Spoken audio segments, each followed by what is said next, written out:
I'm trying to keep up with all of these BIFF reviews. I'm actually 3 movies behind here. I actually came out of seeing a screening for Next Goal Wins, which will be a video in the next few days. But today, I am talking about Saltburn, one of my most anticipated films of the entire Brisbane International Film Festival, the latest film from Emerald Fennell. So, let's get into it.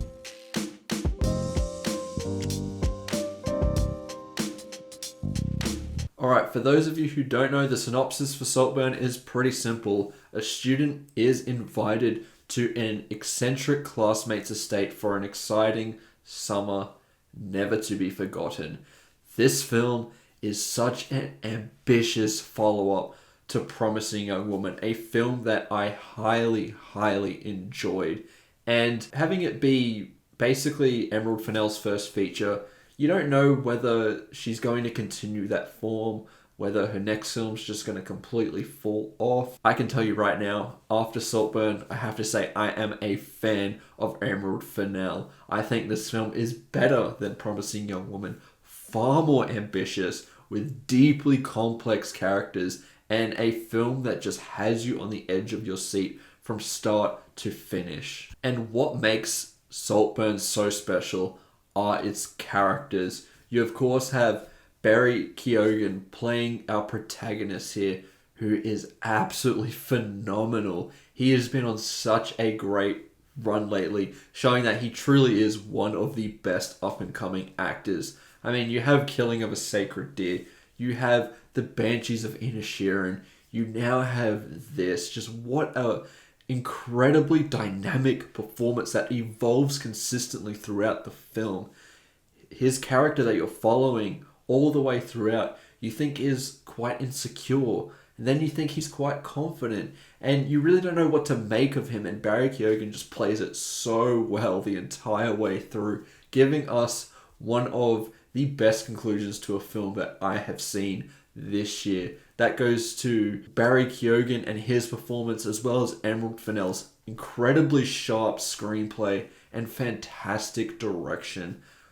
What a scene the final moments of this are. I won't go into it, but oh my god, it absolutely blew me away and tied everything together in a way that honestly was just mind-blowing for me. And I was in awe of just how well it connected all of the dots that Saltburn wants to establish from the very beginning of this film. And it changes so much because Barry Keoghan, his character, is from a pretty middle-class background, lucky to be at Oxford University, and then he bumps into Jacob Elordi's character, who is so well-liked and so well-loved and has so much money. He comes from a family that is absolutely loaded and has this castle as an estate. He really is someone that people aspire to be. And that's what this seems like in the beginning, as we're getting a taste of his life through the eyes of someone in the middle class and how extravagant this guy's life is. And I really have to say, Jacob Elordi is absolutely fantastic.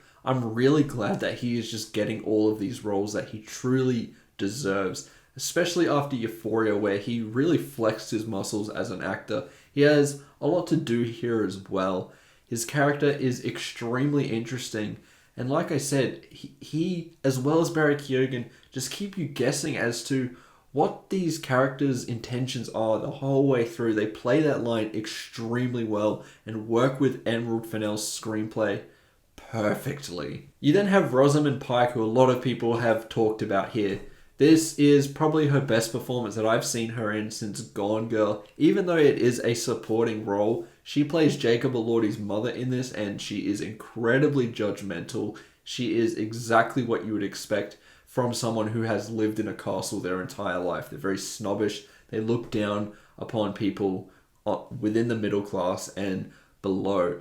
And it's really funny how obtuse she is. She plays it so well. And once again, her character evolves quite a lot throughout the film. The same can be said for Richard E. Grant, who I was not expecting to be as funny as he was in this.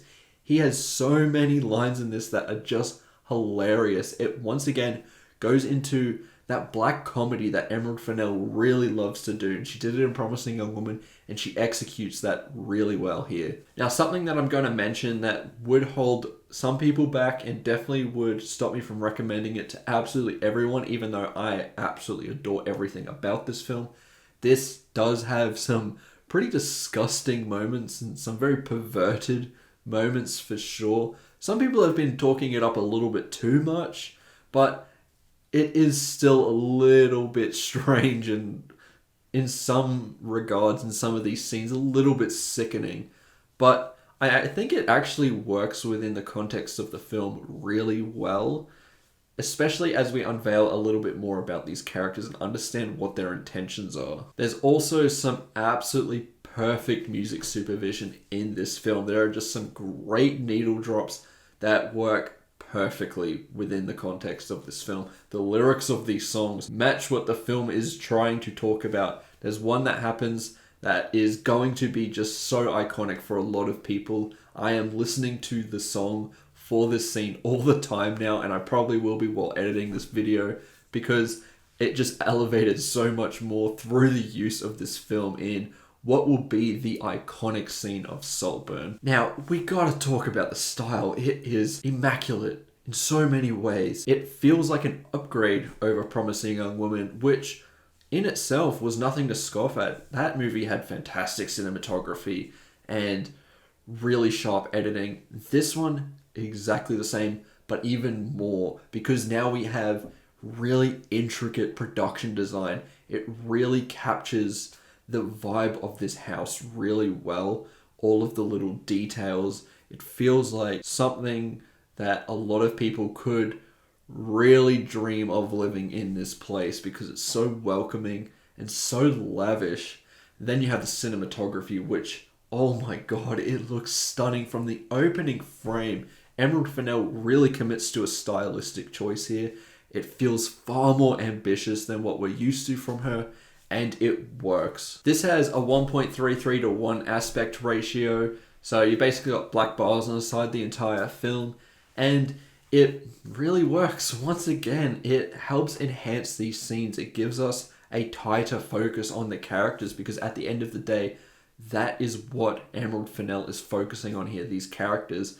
And it's not like we don't have these stunning shots and absolutely amazing moments in this film, because they're all there. There are some things in here that could be someone's wallpaper. The shots are that terrific. Some of the best cinematography of the year, hands down. And honestly, the issues that I did have with this film, it actively rectifies them later on. The only issue that I was having while watching Saltburn was that I was having a lot of trouble trying to pinpoint what the exact aim of the film was and the aim of these characters, because at times it is very vague and it almost feels like a hangout movie in some instances, and you're just trying to figure out what the direction of the film is going in. Who's the predator? Who's the prey? What is going on here? Then it makes a decision that is just so definitive that it honestly makes those criticisms moot.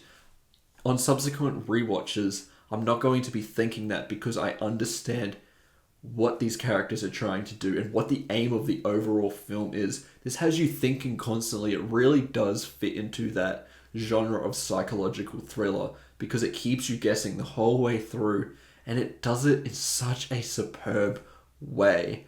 When it starts giving you answers, it's just incredibly satisfying. It makes the movie just hit another level, I thought, and made this truly special, and one that I just cannot wait to rewatch. It is so exciting, so stylish, with fantastic performances. I really, really love Emerald Fennell's direction here. A lot of people are talking up Greta Gerwig. I think Emerald Fennell needs to be in a similar spotlight, because she is just incredible with what she does, and her writing is just so sharp, and I just want to keep seeing films from her, because what an exciting vision she has. Honestly, I have nothing but praise for Saltburn. I actually think this might be a masterpiece. I really think this is incredibly special. I cannot stop thinking about it. And even though this isn't really in line with the typical critical consensus of these films, I think it is right up there with Poor Things. I adore this film, and it really is a director that is in complete command of her craft. It is hard to compare those two films, of course, because they're wildly different, but they're both so unique and interesting and stories that we've never really seen before. And I love that. This film festival has been maybe the best festival I've ever been to, because the stories that are just so diverse and very interesting and unique. I'm seeing stuff that I've never seen before, and Saltburn fits within that perfectly. I'm going to give this film a 5 out of 5. This is one of the best films of the year. I highly recommend you check it out, unless you get turned off by some really out there sex scenes. That might not be for you if those things really make you uncomfortable while viewing it. But if you're willing to get over that, the film has just incredible moments. Honestly, those things aren't the focus. They're just little scenes here and there.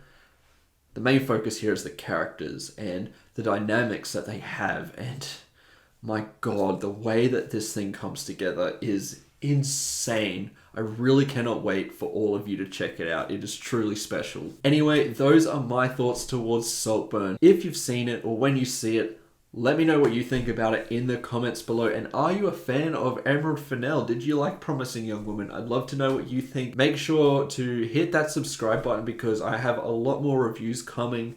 I will be talking about May, December, and Next Goal Wins in the coming days. So make sure to subscribe for that, and I will see you in the next one. Goodbye.